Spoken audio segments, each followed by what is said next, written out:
parang mag-conduct nga ng tila mini trial. So, kung dadating si Vice Presidente, it is as though ina-approve niya yon o nakikisama siya doon sa interpretation nila na ang depensa naman sinasabi na unconstitutional yon. So, pag dumalo siya, parang affirmation ng interpretation ng Committee on Justice sa kanilang role dito sa impeachment. So, ng mini trial ay clarificatory questions lang. O kung clarificatory pala, bakit nagpapatawag sila ng documents? Bakit may mga issuance of subpoena duces tecum? Hindi yan clarificatory question. Ano yung ika-clarify mo? Yeah, in fact, dun sa issuance ng mga subpoena duces tecum, kailangan in relation dun sa ika-clarify nila sa existent attachments.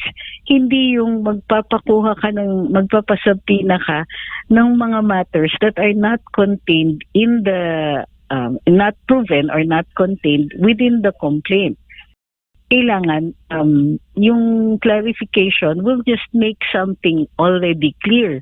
Ano na naman in-attach pag pursuant dun sa mga bank accounts niya eh. So ngayon, magpapatawag sila ng records. Hindi clarificatory yan. Establishing pa lang a fact yan. Oo. So doon parang nagpapatunay ito na tama yung sinasabi ng Vice Presidente na fishing expedition, yung ginagawa ngayon ng Committee on Justice laban po sa kanyang kaso. Exactly. Kay Vice President Sara Duterte kamakailan, attorney, at siyempre naging issue yung hindi pagbitaw o pagsipot, pagdalo ng Vice Presidente dyan nga sa ginagawang deliberasyon ng House Committee on Justice. Attorney, batay ba sa ating konstitusyon o itong sa House Rules, talaga bang mandatory na dumalo itong Vice Presidente o yung respondent doon po sa isang pagdinig? Actually, madiin ngang sinasabi ng Vice Presidente at kanyang legal team na wala namang patakaran, walang rule na nagsasabi na kailangan dumalo ang respondent. Pag binasa niyo naman, tama naman din sila, nasa bagong rules ng 19th Congress on impeachment na wala nakalagay doon na nire-require yung attendance ng respondent. Kung kaya't hindi rin pumunta si Vice.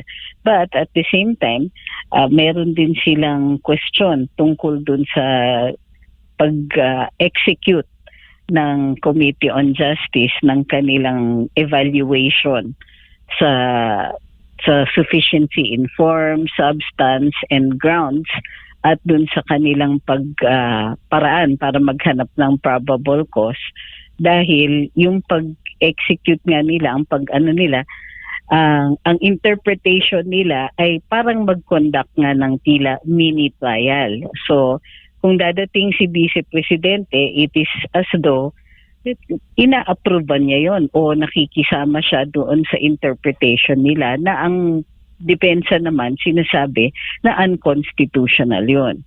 So, pag dumalo siya, parang affirmation ng interpretation ng Committee on Justice sa kanilang role dito sa impeachment. Opo. Sabi pa nga ng House Committee on Justice Chairperson na si Congresswoman Jervil Luistro, attorney, na maaring maituturing na culpable violation of the Constitution itong hindi nga pakikilahok ng Vice Presidente dyan po sa deliberasyon ng impeachment complaints. Sang-ayon ho ba kayo dito sa ganitong interpretasyon? No, of course not. Walang nakalagay doon sa ligang batas na may obligasyon siya na umattend. So, kung gusto sana nila, nag-file sana sila ng nag-finding of contempt dito kay Vice. Pero at the same time, wala din sa rules yun. So, yung sinasabi nila na violation ng Constitution dyan, wala naman nakalagay sa Constitution na kailangan yan dumalo.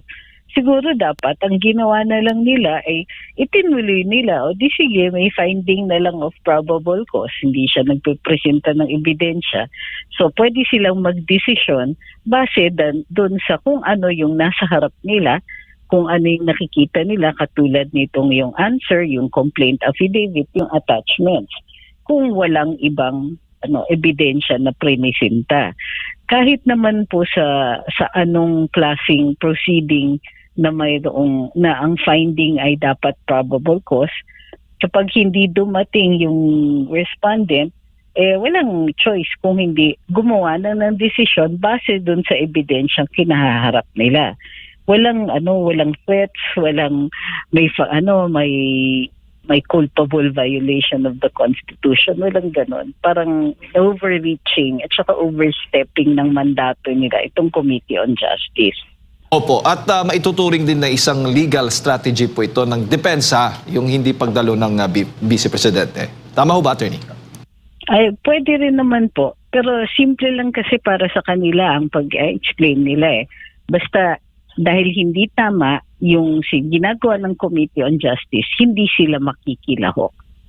It's not even a strategy. Kasi nga, kung pupunta sila, di parang winave ng Vice Presidente yung karapatan niyang questionin o yung hindi niya pagsang-ayon dun sa interpretasyon ng Committee on Justice sa kanilang sariling rules. Opo. At para bang ang dating, para bang kawalan o hindi matutuloy o hindi magpo-proceed itong impeachment dahil wala ang Vice Presidente? Parang ganun po, Attorney. Ano ba yung magiging epekto po noon? Takbo sa impeachment proceedings, yung hindi naman pagdalo nitong ng pangalawang Pangulo?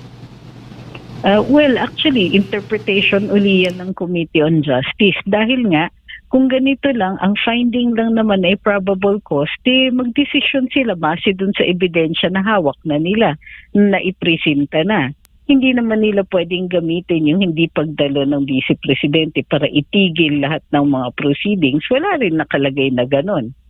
So, kahit sarili nilang rules, halimbawa, pag hindi nag-file ng answer yung respondent, considered lang, di ba, nakalagay sa rules, considered controverted. Ibig sabihin, kahit hindi magbigay ng answer ang vice, dito, in this case, hindi nagbigay ng answer si Vice Presidente, merong effect at very specific sa rules nakalagay. Pero tignan niyo yung decision nila dun sa hindi pag-file ng answer. Hindi, binaliwala nila yung mga assertions na dun sa finally vice. Pero what they could have done was simply follow the rules at sabihin nila na sige, controverted na lang lahat. Hindi. Ang ginawa nila, parang tinanggap nila yung mga nasa complaint as though totoo lahat. Controverted nga, yun ang ibig sabihin nun, hindi mo pwedeng i-establish as a fact. So, sariling interpretations ng Committee on Justice, ng sarili nilang rules, taliwas. So, again, sila yung gumagawa ng effect nito. Pati yung decision na dapat ginagawa na nila on probable cause, hindi nila itinutuloy kasi muli, sila hindi sumusunod sa sarili nilang rules. At kung maalala po ninyo, Attorney, itong si Congresswoman Luistro, sinabi pa niya na dapat yung Vice Presidente ang personal na humarap at magpresenta ng kanyang ebidensya. So hindi na pwede maging yung mga abogado o legal counsel ng pangalawang Pangulo, Attorney, na humarap doon sa pagdinig. Yun na nga isa pa yun. In theory, pwede yung mga lawyers, di ba? Walang dahil mayroon kang kinatawan na pinapunta. Pero kung kunwari gusto nila na examinin si Vice President o yung respondent at hindi dumating, walang nakalagay doon ng compulsory processes. Hindi nakalagay doon na may finding of contempt kasi hindi naman siya resource person na pinapatawag in a House inquiry in aid of legislation. Kasi sa rules doon sa inquiry, pwede kang mag-find in contempt. Pero dito, sa sarili nilang rules sa impeachment, walang nakalagay doon na makokontempt ka kapag hindi ka dumating.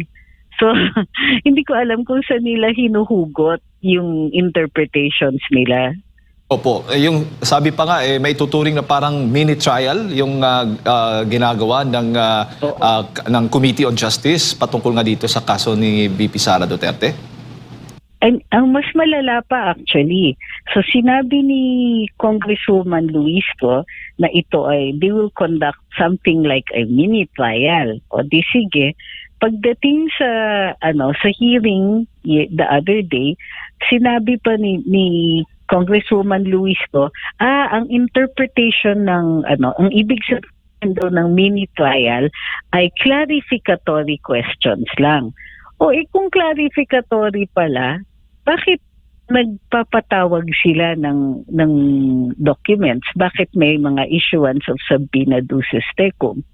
Hindi yan clarificatory question. Ano yung ika-clarify mo? Yeah, in fact, dun sa issuance ng mga subpoena duces tecum, kailangan in relation dun sa ika-clarify nila sa existent attachments. Hindi yung magpapasubpoena ka ng mga matters that are not contained in the, not proven or not contained within the complaint. Kailangan, yung clarification will just make something already clear. Ano na naman in-attach pag pursuant dun sa mga bank accounts niya So ngayon, magpapatawag sila ng records. Hindi clarificatory yan. Establishing pa lang a fact yan. Oo. So doon parang nagpapatunay ito na tama yung sinasabi ng Vice Presidente na fishing expedition, yung ginagawa ngayon ng Committee on Justice laban po sa kanyang kaso. Exactly. Kasi ganito yon. Ang trial means that you will test the facts. Kaya nire-require doon sa rules is a statement of ultimate facts. Ibig sabihin, sila ilalagay nila doon, sinasabi nila, ito ang totoo. She committed this or that. Yung commission, kunwari, of a crime o yung sinasabi na she violated the Constitution, conclusion yan. Ang facts, i-establish mo, sasabihin for example, she betrayed public trust in this manner. O, kunwari, she committed graft and corruption in this manner. So, ilalagay nila doon, ano yung act, ano yung violation. So, dito sa complaint affidavit, ang ginawa ng mga complainants ay naggawa sila ng assertion. Meaning, meron silang bintang, pero hindi nila in-establish yun as an ultimate fact. So, kung walang ultimate facts, anong sasagutin ng Vice President? Ano yung purpose ng kanyang pagpupunta? In fact, the whole thing collapses kasi dun pa lang sa ultimate facts hindi nila nagawa. So, may presumption in favor of innocence and in favor of the respondent dito.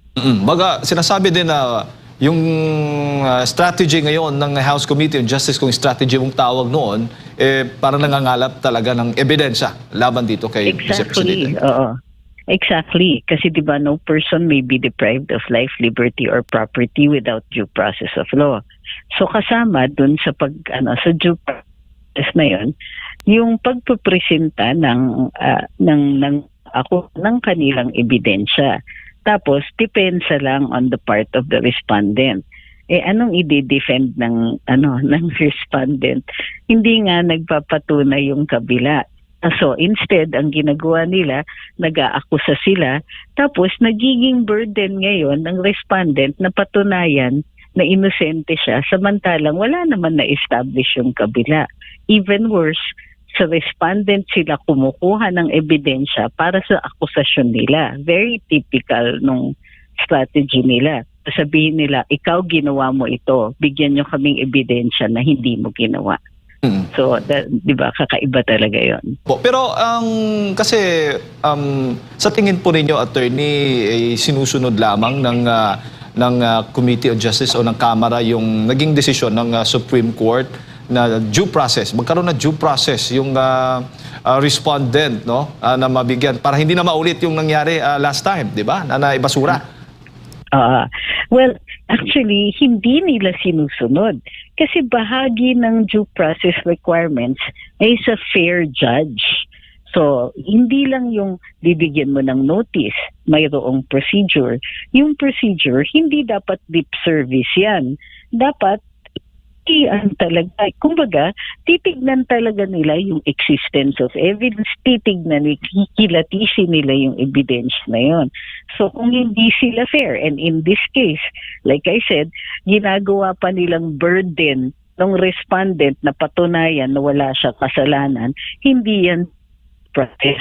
Ano yan? If there is a process, pero ni-railroad mo naman, that is not the process that is due according to the Constitution. So mali pa rin.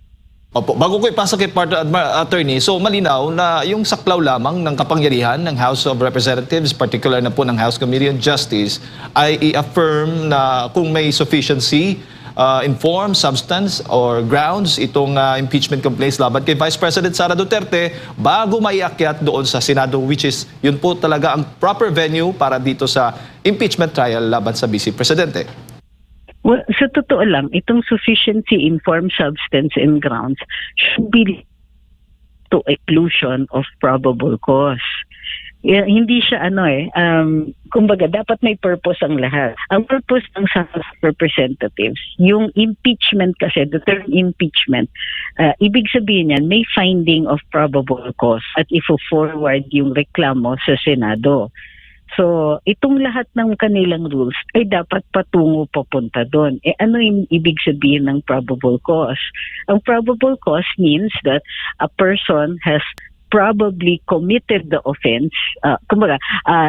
An offense has been probably committed and this person probably committed it using the standard of a reasonable man. So, dito, paanong gagawin ng reasonable man yung ganong klaseng conclusion kung dun pa lang sa statement of ultimate facts, walang facts. So, again, hindi nagagampanan ng House yung kanilang rule at walang process that is due according to the Constitution.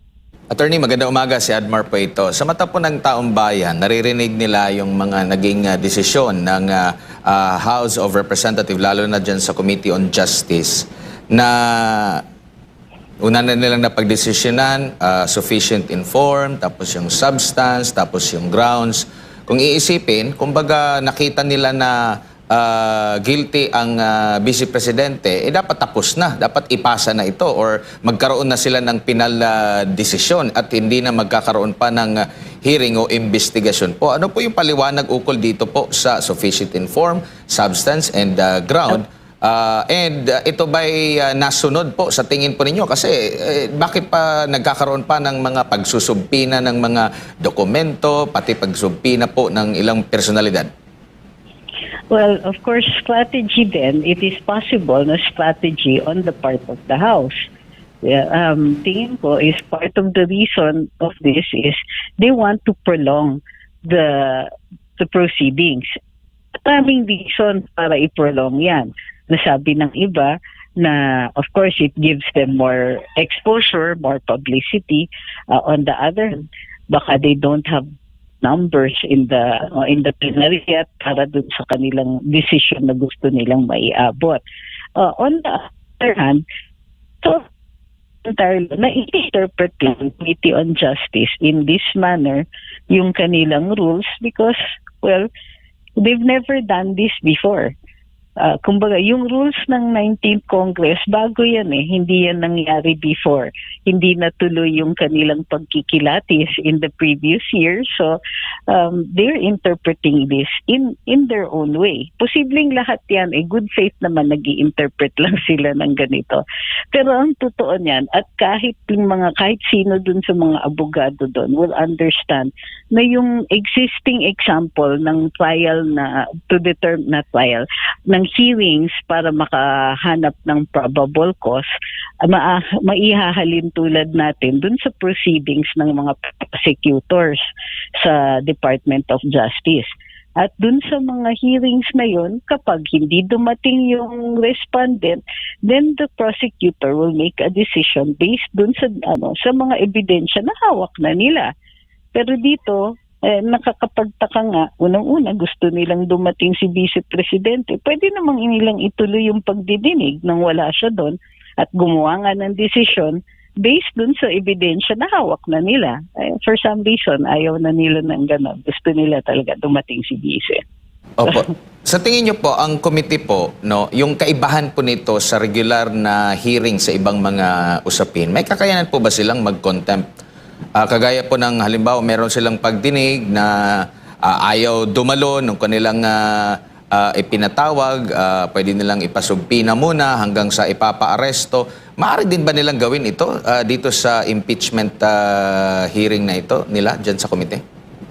Actually, medyo delikado kung gagawin nila kasi dun sa rules nila on impeachment na ipinasa during the 19th Congress, walang contempt powers yung Committee on Justice dito sa pagdidinig. Meron silang contempt powers doon sa mga inquiries in aid of legislation. So, walang rule na ganon at kailangan nilang i-interpret yung sarili nilang rules in such a way para magkaroon sila ng ganong klaseng power. In which case, dahil vague siya, madadala sila sa hukuman para i-clarify yan, para ma-establish nila yan with any certainty. Yung mag-i-interpret ng saligang batas or yung kanilang rules ay ang Korte Suprema. So, medyo delikado yung kanilang ginagawa if they find the respondent in contempt. Opo, may isang interview rin no, sa ibang himpilan dito kay Congressman Luistro. Di ko lang alam kung napanood niyo po kung saan natanong siya sa posibleng senaryo. Halimbawa, yung pagpapasumpina po no, doon sa spokesperson ng legal team or defense team ng pangalawang Pangulo, si Attorney Poe. At halimbawa, kung tatanungin siya, tapos igigiit ng, halimbawa lang to, igigiit daw ng abogado na hindi siya sasagot kasi maaring gamitin ito doon sa trial na sa Senado. At kung hindi siya sasagot, kung meron bang contempt, no? Hindi direktang sinabi. Kumbaga parang isa-cite daw ng, sabi ni Congresswoman Luistro, isa-cite daw ng abogado kung bakit hindi niya sasagutin. Isa-cite niya kung ano yung grounds ng kanyang nagiging paliwanag at magdedepende daw sa mga miyembro daw ng komite. So hindi niya direktang sinabi na meron or wala. Nagdedepende pa rin ito. Itong ganitong klase po ng rules parang hindi po malinaw, Attorney. Well, ganito.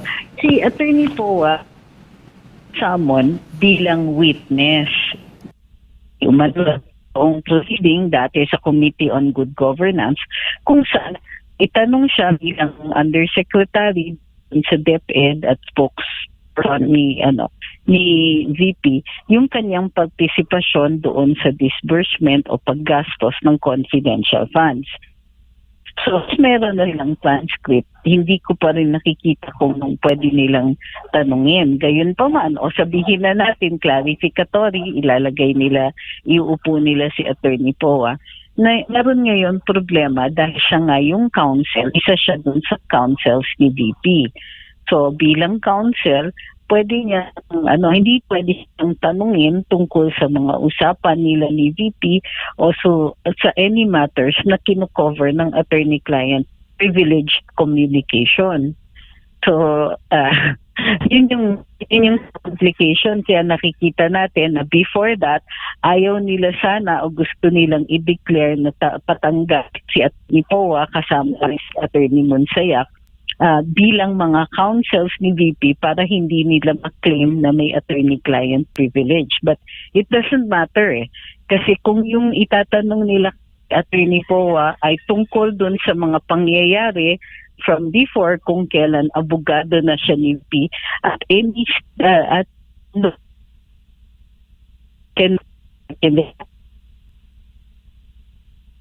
Yes po, Attorney. Nawawala-wala po kayo sa Hello? sa linya. Okay po, go ahead po, Attorney. So yun yung yun yung complication doon. Para sa akin, it's completely unnecessary na tawagin pa si Attorney Poe.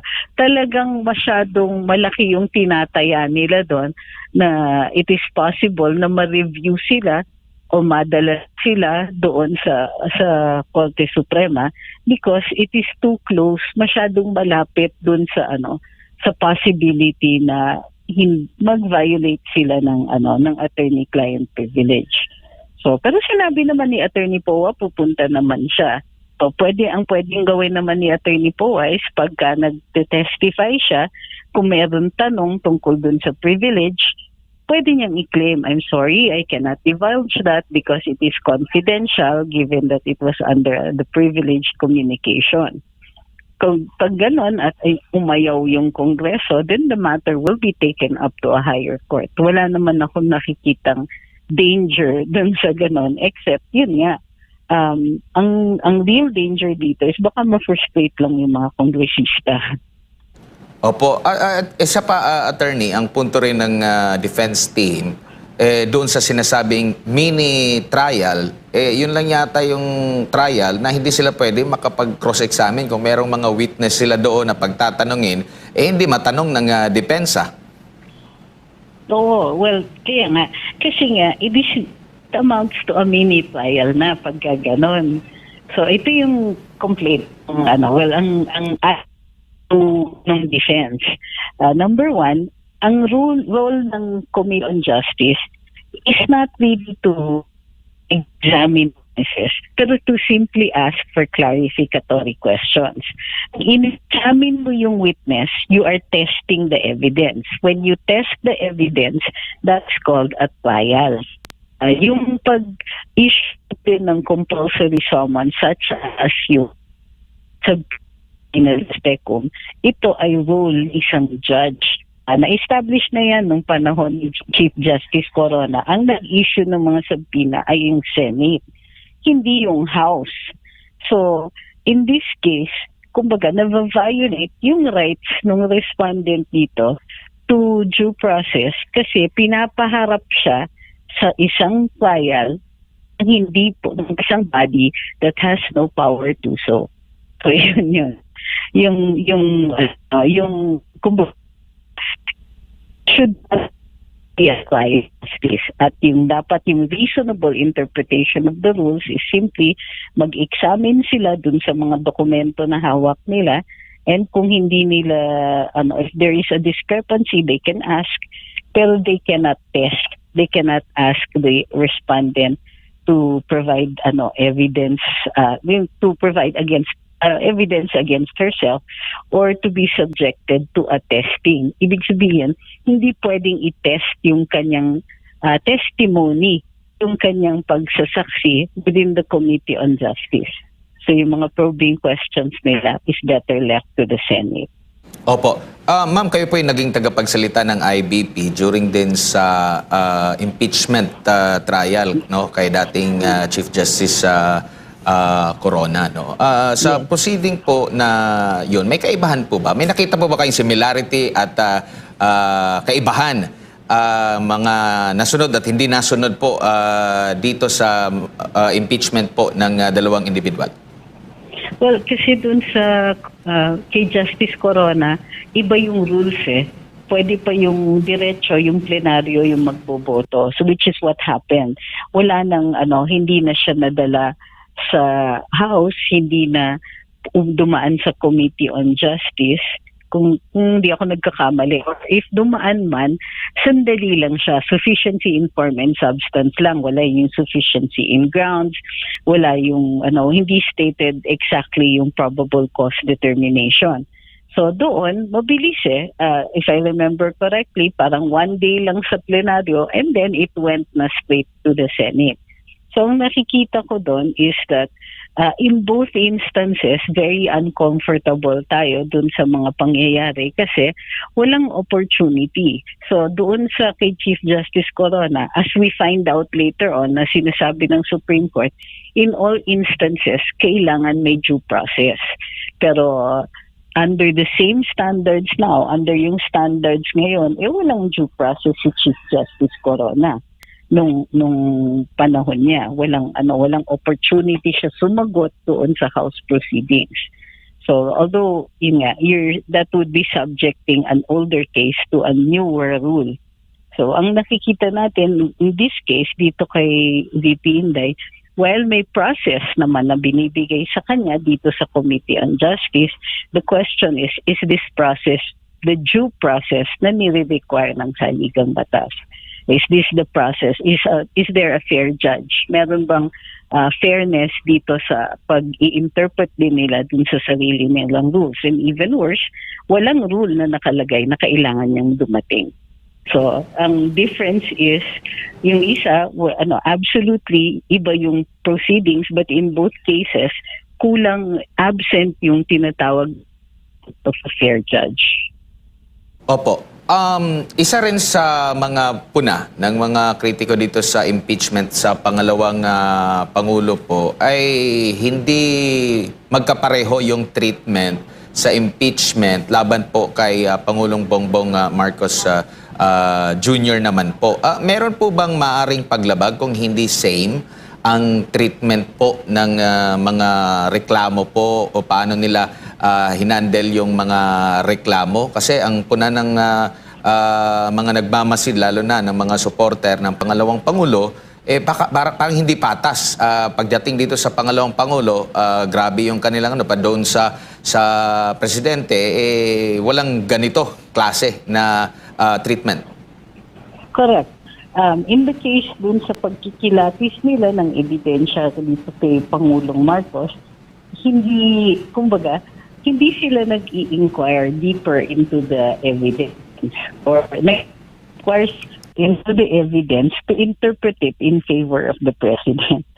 Dito kay VP Inday, yung interpretation is against the vice president. So yes, laki yung difference. At in fact, pin-point out yan ng sense. Kung pareho yung standards nila sa pagkikilatis, di sana yung ginamit nila sa unang case, like yung PBBM, in-apply din nila dito sa Vice Presidente. But they're not doing that. Yun yung sinasabi ng na with interpretation.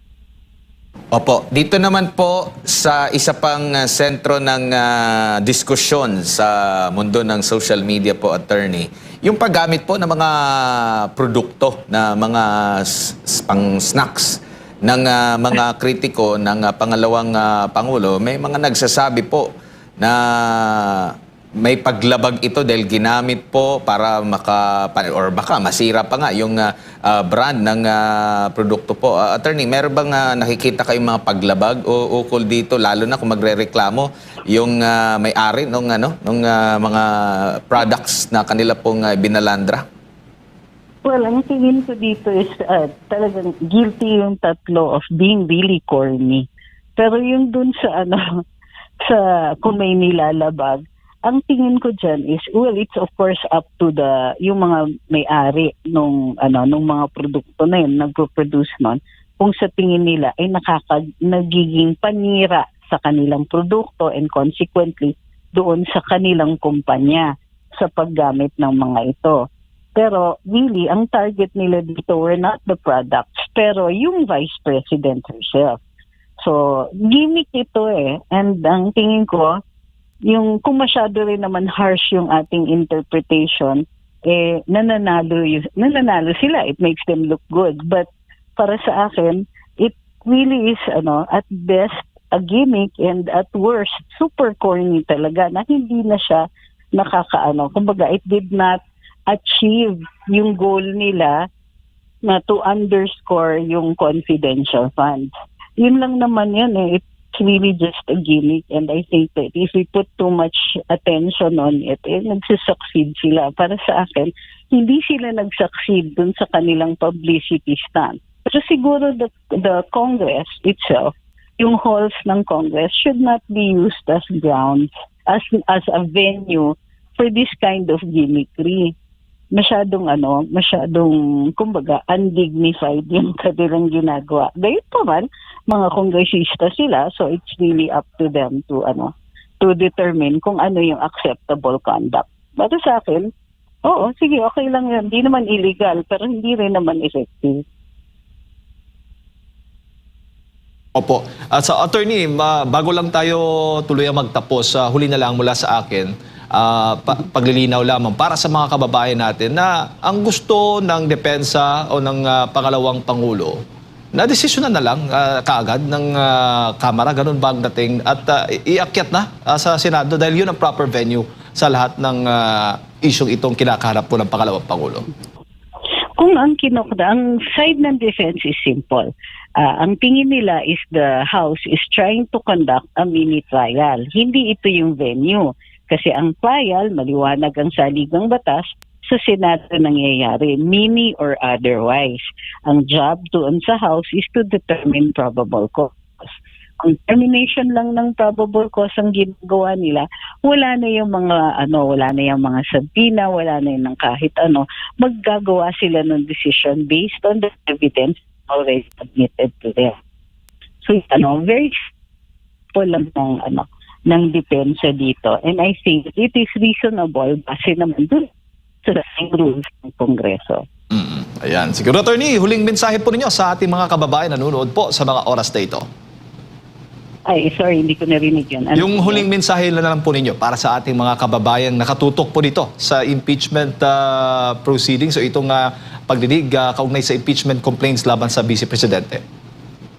Well, maliwanag na lahat ng ating mga patakaran at mga batas ay dapat ine-execute in a manner that is fair and just.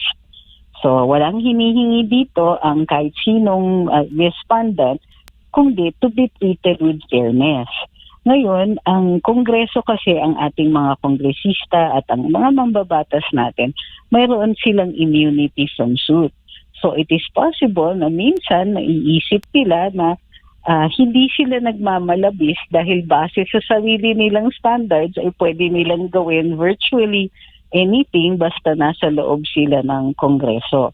So it might be a good idea na ipaalala natin sa mga mambabatas na within the halls of Congress, the power that they use is a power delegated ng taong bayan. So, kailangan nag-iingat din sila sa paggamit ng sarili nilang mandato, sa gamit ng kanilang kapangyarihan, na dapat ito ay tungo sa pagsusulong ng justice, ng hustisya, at fair play. So, sana naman maalala nila ito. So, kahit may kaharap silang makapangyarihan na tao tulad ng Vice Presidente, ang kanilang plato ay pantay-pantay tayong lahat sa ilalim ng ating saligang batas.